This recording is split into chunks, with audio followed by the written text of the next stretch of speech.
They branded her untouchable, but the human washed her, named her, and took her into his bed. The slave markets of Xerion Prime reeked of desperation and broken dreams. Lisa watched from her cage as buyers examined the merchandise with cold, calculating eyes.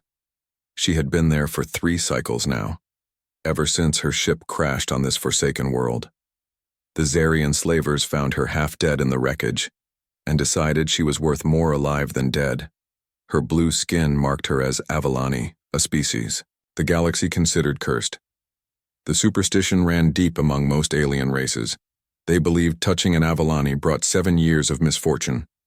So Lisa remained in the furthest corner of the slave market, branded with the symbol that meant untouchable. No buyer would risk the curse. The human walked into the market on the 4th cycle. Lisa had heard whispers about humans before. The other slaves spoke of them in hushed tones, calling them the mad ones who feared nothing. The galaxy had only recently made contact with Earth, and already humans were gaining a reputation as unpredictable wildcards. Jake Morrison stood 6 feet tall, with brown hair and green eyes that seemed to take in everything around him. He wore simple clothes but carried himself with quiet confidence. The Xerion slaver Grix approached him with his usual oily smile. "Welcome, human friend," Grix said in broken standard language. "I have finest specimens from across galaxy." "What you seek?" Jake looked around the cages, his expression unreadable. "I need someone who can work in my lab. Someone smart and adaptable." "Ah, yes, perfect." Grix led him toward the more expensive cages. These ones very intelligent former scientists and engineers. "But stay away from that corner." He pointed toward Lisa. "That one cursed, very bad luck to touch." Jake stopped walking and looked in Lisa's direction. She met his gaze for a moment before looking away. Most buyers either ignored her completely or stared with disgust. This human just looked curious. "What makes her cursed?" Jake asked. Grix shuddered. "She Avalani race. Everyone knows they bring misfortune.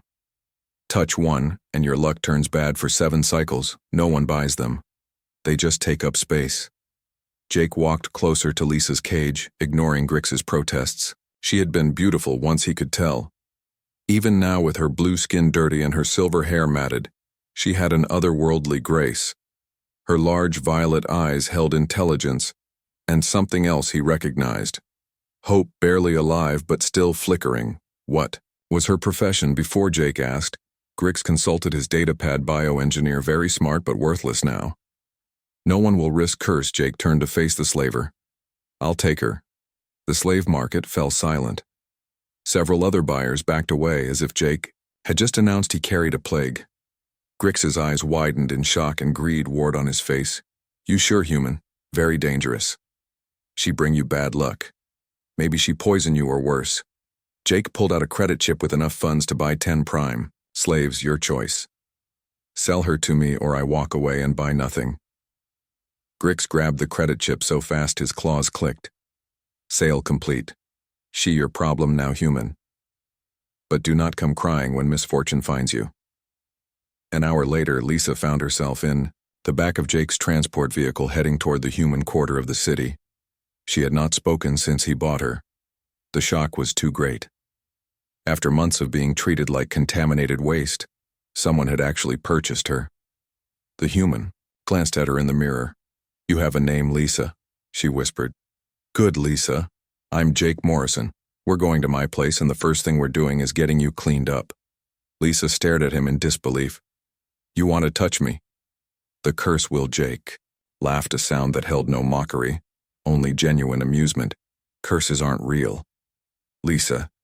They're just superstition used to control people. I don't believe in luck, good or bad. I believe in making your own fate."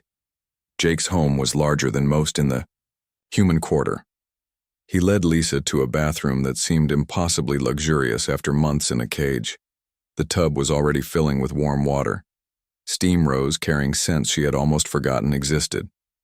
"Get cleaned up," Jake said, placing clean clothes on a chair. "There's soap and everything you need. Take your time. When you're ready, we'll talk." He left her alone, closing the door softly. Lisa stood frozen for long minutes. She had dreamed of hot water and soap, but now that it was here, she could barely believe it was real. Slowly, she stripped away the filthy rags that had been her clothes and stepped into the tub. The warm water felt like heaven against her skin. Months of grime and despair began to wash away. She found human soap that smelled like flowers and scrubbed until her blue skin gleamed like polished stone. She washed her silver hair until it shone and finally allowed herself to feel clean again. The clothes Jake provided fit reasonably well.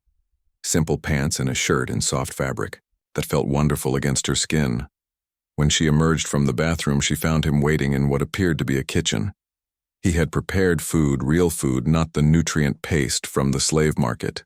"Sit," Jake said, gesturing to a chair I made, "something that should be safe for Avalani biology." I did some research. Lisa sat carefully still, not quite believing this was happening. The food was simple but delicious, the first real meal she had tasted in months. As she ate, Jake talked. "I'm a xenobiologist." Jake explained, "I study alien life forms and their adaptations. Your people fascinate me. The Avalani have some of the most advanced biotechnology in the galaxy, yet everyone treats you like pariahs."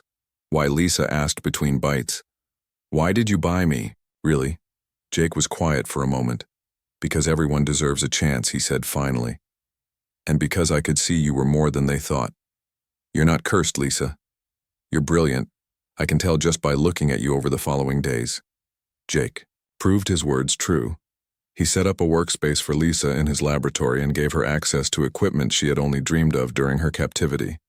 Her knowledge of bioengineering impressed even Jake, and soon they were working together on projects that pushed the boundaries of what was possible. But Lisa noticed something else. Jake never hesitated to touch her.